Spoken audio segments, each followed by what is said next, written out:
There's a new lawsuit this month accusing the makers of Poppi soda of false advertising. The suit says the soda doesn't actually provide any health benefits. You know, they say they've got prebiotics and all this stuff in it. Our discussion now is with our 9 News legal analyst, Whitney Traylor. And this caught my attention because it's really just one of a few lawsuits now that are out there about specifically foods and false advertising, right? Right. It's kind of a trend.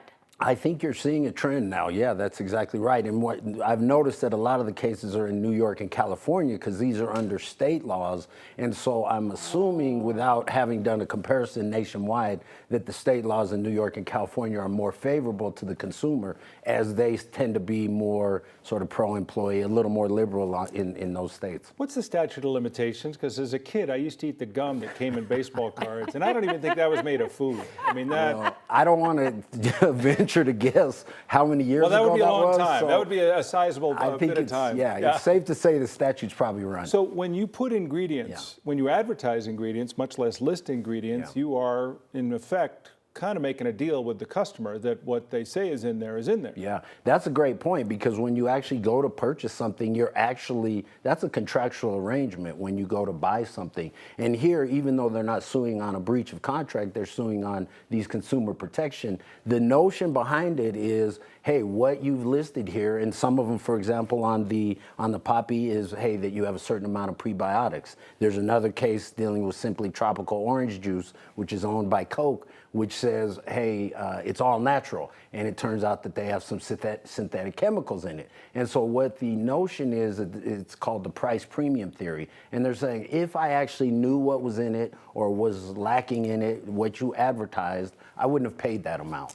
I wouldn't have bought it. Yep. So there's a Cold Stone case too, over pistachio ice cream. Yeah, and that one's a little unique because with that one, it's not necessarily a health thing. Here we're talking about prebiotics and the synthetic chemicals. In that one, the argument was the plaintiff is saying, hey, you're advertising pistachios in this pistachio flavored ice cream, but there's no pistachios in it. So she's suing saying, hey, I thought I was paying for pistachios and I'm not. Well, I thought it'd be the other way, more of a nut allergy thing, like when you're talking about you would think, like what but isn't in here.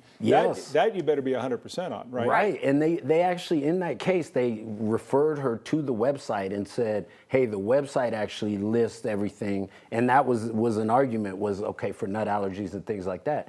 But the website, her argument in response was, as a consumer, we're not going to go to every website and do all this research and determine what's in there before we buy it. But there are laws, there are rules as to labels, right? I mean, the FDA says... Yeah, I thought this is the FDA's job. They have it covered, you think. Right. Well, and the FDA, interesting, in these two cases, as far as gut health, the FDA says we don't regulate gut health, which seems like a little bit of a cop-out. And then on the other case was simply tropical and the synthetic chemicals, it's being alleged that they're doing weak testing, so they kind of don't find out these issues. So the FDA hasn't been much help, but all of these cases, the 3 that we've talked about, have went forward on consumer protection. I've heard people say all natural can be tricky because mercury's natural, but I don't want it in my food. Right. You know? Yep, and here it's a little different because they're saying it's these PFAS and other synthetic chemicals, which they think, and it's not really clear, and that's actually, that case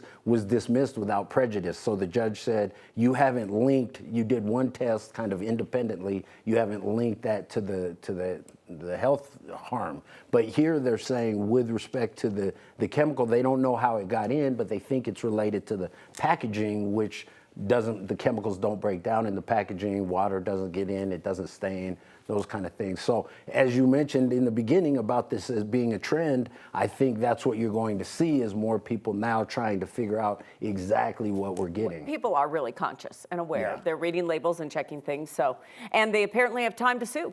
Well, it's a pretty good trust bargain when you read a label. You expect the label to tell you the story of what you're buying inside. But this will be something we follow. We'll certainly talk about it with you again. Thanks, Whitney. Okay. We'll be right back.